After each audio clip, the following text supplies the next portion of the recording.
నియంత్రణం కలిగి ఉండాలి, మన కంట్రోల్ ఉండాలి. మనం మాట్లాడేటువంటి ప్రతి మాటని ఏం మాట్లాడుతున్నాము అనేటువంటిది కనుక లేకపోతే మనకు తెలియకుండా అనవసరమైన మాటలన్నీ వస్తూ ఉంటాయి. శ్రీరాముడు మనకి ఇస్తారు ఎగ్జాంపుల్ రామాయణంలో. ఆయన మిత భాషట, తక్కువగా మాట్లాడతాడు రాముడు. అంటే మితి అంటే అక్కడ అర్థం ఏమిటి? మిత భాష. మనం మితంగా అంటే తక్కువగా. ఈ తక్కువ ఎక్కువ అనేటువంటిది ఎలాగా, అది కాదు అర్థం.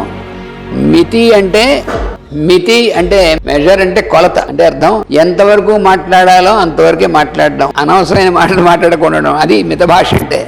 అంతేగాని ముంగిలాగా మాట్లాడకుండా ఉంటాడని అర్థం కాదు. వాడు మాట్లాడాల్సిన చోట వాడు అవతల వాడు పలకరిస్తే కూడా వీడు మాట్లాడకుండా ఉంటాడని అర్థం కాదు.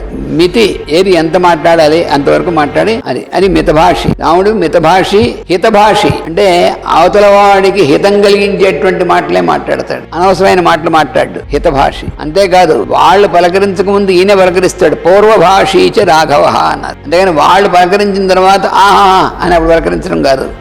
పూర్వభాషి ఈయన పలకరిస్తూ ఉంటాడు.